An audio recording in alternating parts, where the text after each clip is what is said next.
아니 지금 이렇게 수업을 하고 있는데 자꾸 냄새가 살짝 나는 거야. 이상한 냄새가.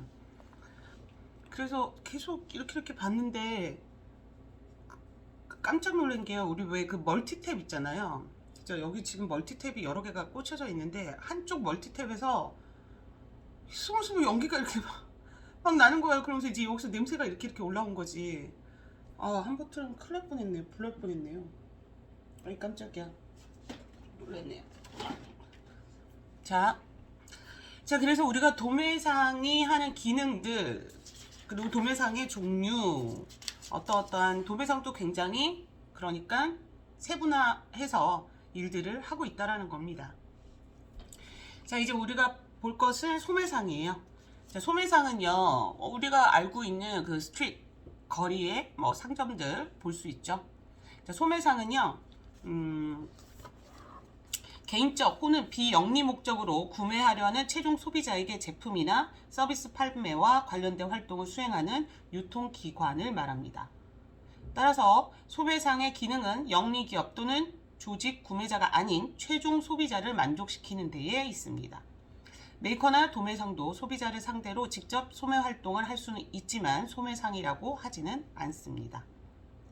그러니까 말씀드린 것처럼 제조업체에서 바로 소비자에게 판매를 하더라도 제품을 생산한 곳은 메이커 또는 제조업자라고 하고요. 업체 또는 업자라고 하고요. 그리고 도매상이 소비자에게 직접 전달을 그 제품을 유통한다고 하더라도 우리는 소매상이라고 보지는 않습니다. 왜냐면요, 소매상이란 연간 판매액의 반액 이상을 소비자에게 판매하고 있는 기업을 말하기 때문입니다. 이 소매 활동이 상점을 위주로 이루어질 때 이 점포를 소매점이라고 합니다. 소매 활동은 이 밖에도 사람, 우편, 전화 또는 자동 판매기와 같은 판매 방법에 따라서 수행되기도 하며 거리나 소비자의 집에서 이루어지는 경우도 있습니다. 자, 따라서 그 소매상 또는 소매업의 본질적인 특성은 1번, 최종 소비자에 대한 판매액이 수입의 반액 이상인 점. 두 번째로, 상품 판매량의 다소에는 관련이 없다라는 점. 세 번째로, 점포나 상점의 존재를 반드시 그 전제로 하지는 않는다는 점을 들 수 있습니다. 자, 소매상은요, 지금 보시면요, PPT로는요, 19페이지가 됩니다. 교재로는 493페이지가 되고요. 자, 소매상이 하는 기능을 보면요, 즉, 최종 고객을 위한 소매상들이 수행하는 기능을 보면 다음과 같다라고 교재에 되어 있어요. 첫 번째로 제품 구색 제공해주고요, 정보 제공해주고요, 금융 제공해주고요, 고객 서비스를 제공해줍니다. 자, 제품 구색 제공이라 함은 소매상은 메이커의 다양한 제품을 갖추어 제품의 구색을 갖춰서 소비자들에게 선택의 폭을 넓혀주는 동시에 원하는 브랜드를 소량으로 구매할 수 있게 해줍니다. 물론 제품 구색의 폭과 깊이는 개별적인 소매상의 전략에 따라서 달라질 수 있습니다. 자, 두 번째로 우리가 정보 제공을 볼 수 있는데요. 소매상은 광고, 전시, 카탈로그, 그리고 판매원을 통해서 소비자에게 다양한 정보를 제공하고요. 제품 구매를 돕는 한편 메이커에게는 매출액 변동, 고객 욕구와 불만, 재고 회전율에 관한 정보를 제공해주게 됩니다. 자, 소매상은요, 최종 소비자의 구매 촉진 차원에서 신용 정책을 통해서 신용을 제공하거나 또는 할부 판매 등을 이용할 수 있게 해서 구매자, 즉 소비자가 구매 부담을 완화시켜주는 역할도 합니다. 자, 최종 소비자에게는요, 애프터 서비스를 제공하거나 배달을 해주거나 제품을 설치해주거나 사용 방법의 교육 등과 같은 다양한 고객 서비스를 제공을 하게 됩니다. 자, 소비자의 유형을 한번 살펴볼게요. 소비자 유형으로는요, 점포 소매상이 있고요. 그 다음에 점포 유무에 따라서 점포 소매상이 있고요. 무점포 소매상이 있습니다. 이렇게 뭐 소매상을 나누는 것은 점포, 그다음 무점포도 있고요. 고객에 대한 서비스 수준에 따라서, 판매하는 제품 계열에 따라서, 가격에 따라서, 영업 성격에 따라서, 또 판로 통제성에 따라서, 점포 집적에 따라서 그러니까 중앙영업인지 업무지구, 지역, 지방, 뭐 근린 쇼핑센터 등 뭐 이렇게 그 지역적으로 나누기도 합니다. 자, 점포 소매상을 한번 살펴볼게요. 점포 소매상에는 백화점, 그 다음에 또 뭐 있죠? 편의점, 회원제, 도매클럽, 그 다음에 전문점, 그 다음에 대중 양판점 등이 있습니다.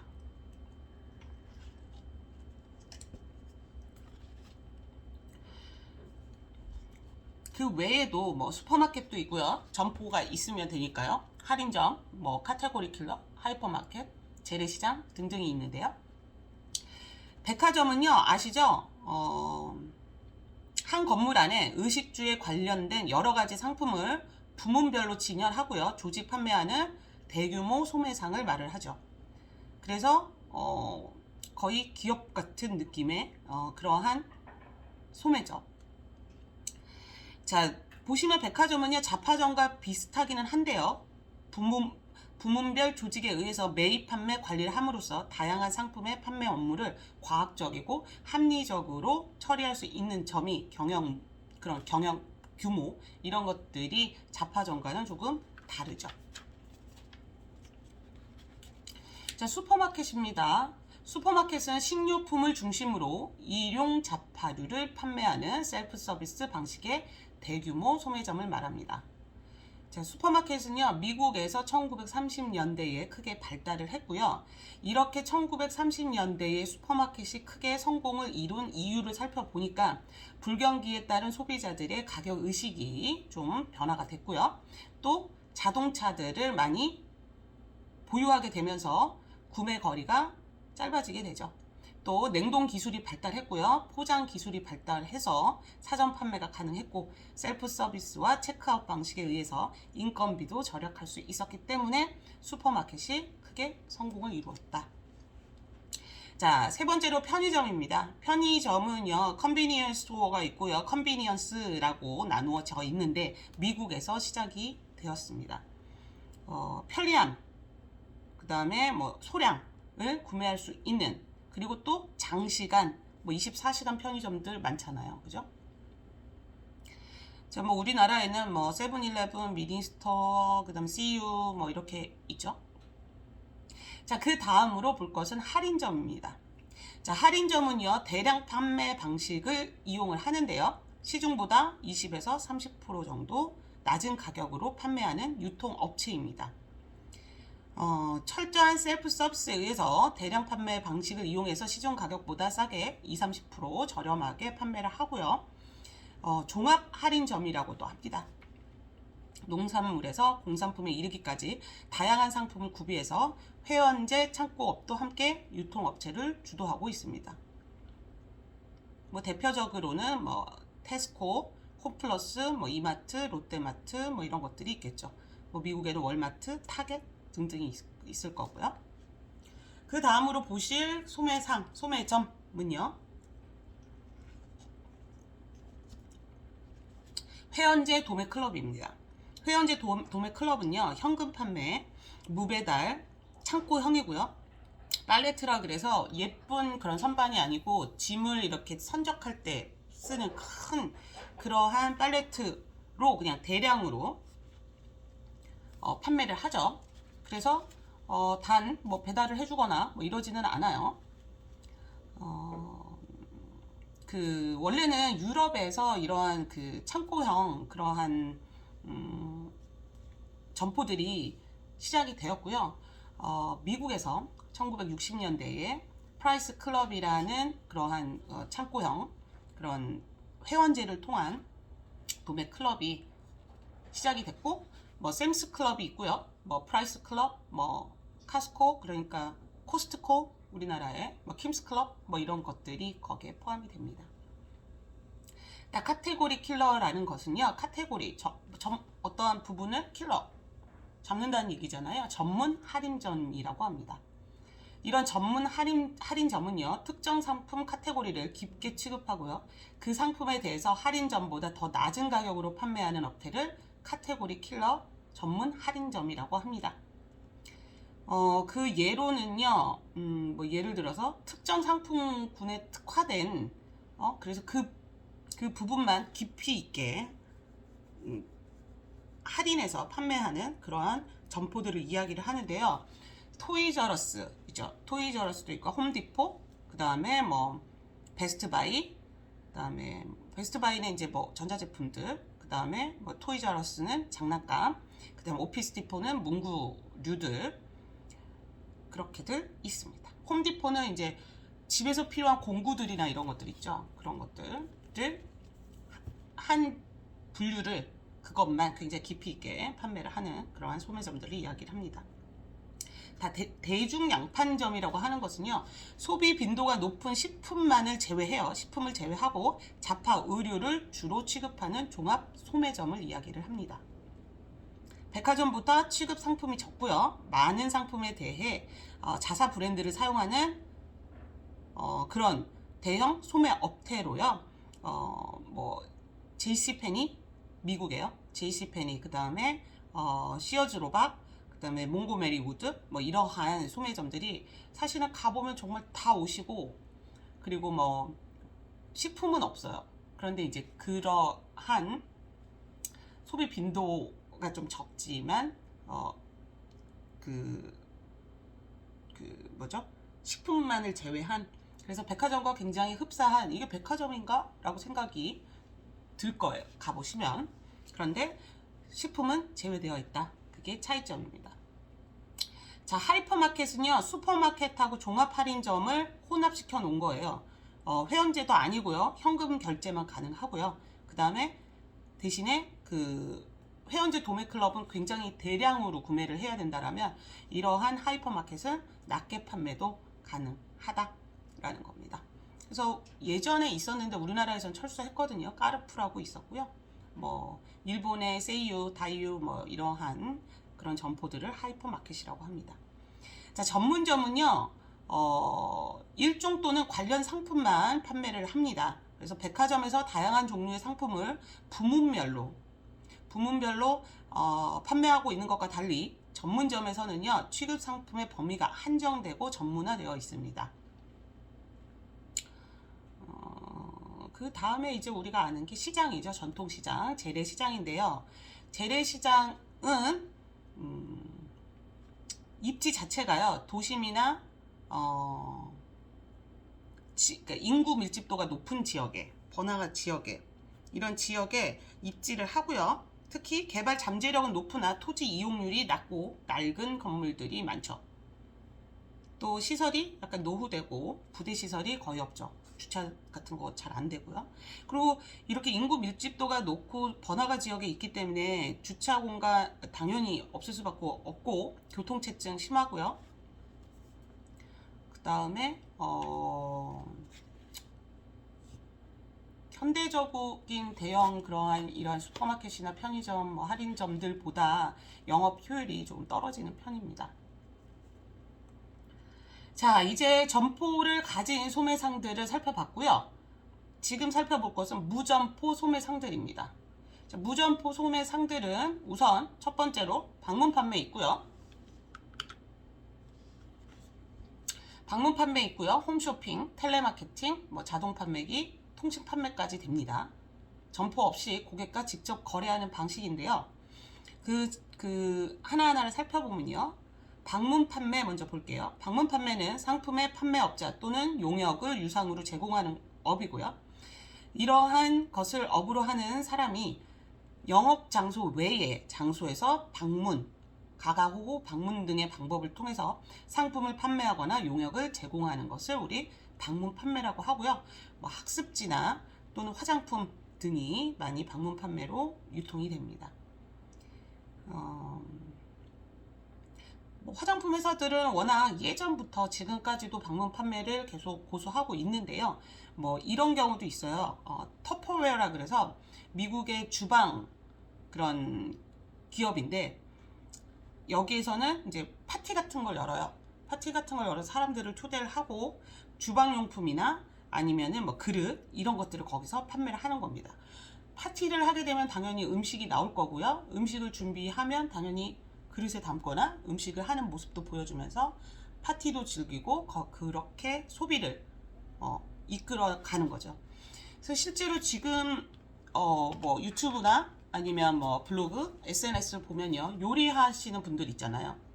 요리하는 방법들 막 알려주고, 그러고 나서 이분들이 요리했던 뭐 국자, 뭐 먹었던 숟가락, 아니면 음식을 담았던 그릇, 아니면 테이블웨어, 이런 것들을 실제로 판매를 하잖아요. 이게 사실은 미국에서 예전부터 시작됐었던 방법입니다.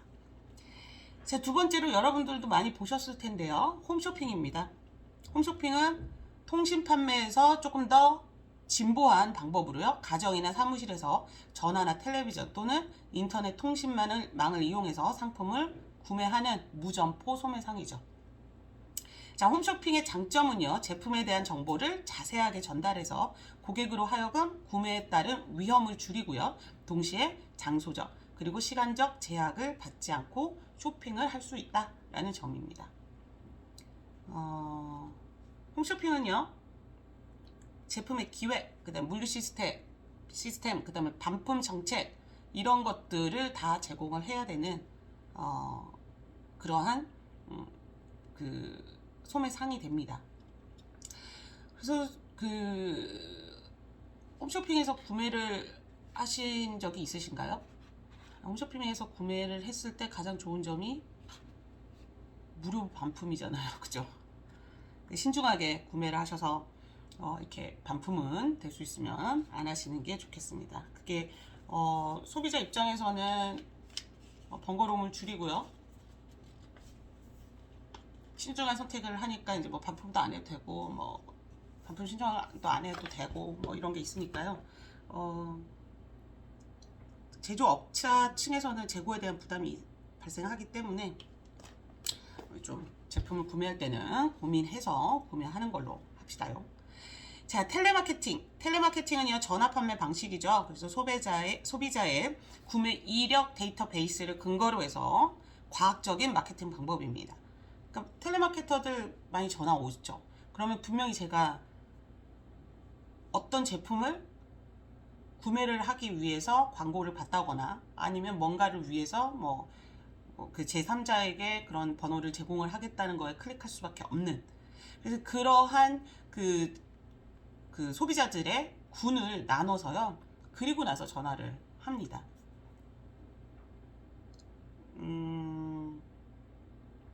텔레마케팅의 방법이 이제 사실은 좀 비생산적인 그런 그 판매인 부분들이 있고요, 생산적인 판매 부분도 있습니다. 그래서 내 제품이 텔레마케팅으로 판매가 가능한 제품인지, 아니면 홈쇼핑으로 판매가 유통이 가능한 제품인지를 확인을 해야 하는데, 사실은 우리는 화장품이잖아요. 화장품은 텔레마케팅이 효과적일까요, 아닐까요? 자, 그럼 화장품을 텔레마케팅 방법으로 판매하는 방안은 뭐가 있을까요? 뭐 예전에 전통적으로 사용했었던 방법은, 사실은 화장품은 써보고 향기도 맡고 발라보기도 하고 뭐 여러 가지 변화도 확인하고 이러면서 구매가 이루어지게 되는데, 특히 그런 특수한 제품군인 거는 맞거든요. 그래서 홈쇼핑이나 이런 데의 화장품 매출이 좋고 텔레마케팅의 매출은 사실은 좋을 수가 없죠. 눈으로 우리가 확인이 어려우니까요. 그렇지만 어떠한 이러한 판매 정책도 우리가 간과해서는 안 되기 때문에, 기존에는 어떠한 방법으로 화장품을 텔레마케팅 방법으로 판매를 했었냐면요, 이제 전화를 하는 거죠. 전화를 해서 축하드립니다 고객님, 저희가 어떠한 행사에서 이벤트에 당첨이 되셨어요, 이렇게 하는 방법이 있죠. 그래서 스킨케어를 10회를 아니면 1회를 무료로 받으실 수 있는 경품에 당첨되셨어요, 뭐 이런 방법을 쓰죠. 그리고 나서 고객들이 왔을 때 이제 설득을 하는 거죠. 그리고 피부 관리를 해주면서 이 피부 관리에 꼭 필요한 것은 화장품이다, 이 화장품을 같이 사용해 주셨을 때 더 효과적이다 라는 방법으로 판매를 했었던 경우가 있고요. 지금도 여러 회사들이 사용하고 있는 방법 중에 하나입니다. 자, 자동 판매기요. 자동 판매기는 이집트에서 물을 이렇게 자동으로 먹었던 거에서 시초가 되었다고 해요. 그런데 이것들이 1940년 이후에 미국에서 인건비가 너무 비싸기 때문에 인건비를 절감하자는 차원에서 그 유통되었던 중요한 장비로 알려지고 있습니다. 뭐 우리나라에는 없지만요. 차표 우리나라에 있고요. 커피, 음료, 뭐 기타 굉장히 많잖아요. 뭐 꽃도 지금은 자판기로 하고요. 그런데 담배는 없죠. 다른 나라들은 담배 자판기도 있고요. 그리고 실제로 우리나라에도 예전에 있었는데 이거 국민 건강에 좋지 않기 때문에 그 담배 자판기는 설치를 못하게 되어 있습니다. 자, 이렇게 그 자동 판매기가 급증하게 된 것은요, 노동 집약적인 과거에는 뭐 이제 농사를 짓는다거나 아니면 진짜 손으로 해야 되는 일들 이런 것들이 많았다라면 지금은 기술 집약적 산업이 더 발달돼 있죠. 그래서 뭐 대량 생산을 한다거나 대량으로 소비 또 소비 패턴 등이 변하게 되죠. 그러면서 자동 판매기가 급증하게 됐습니다.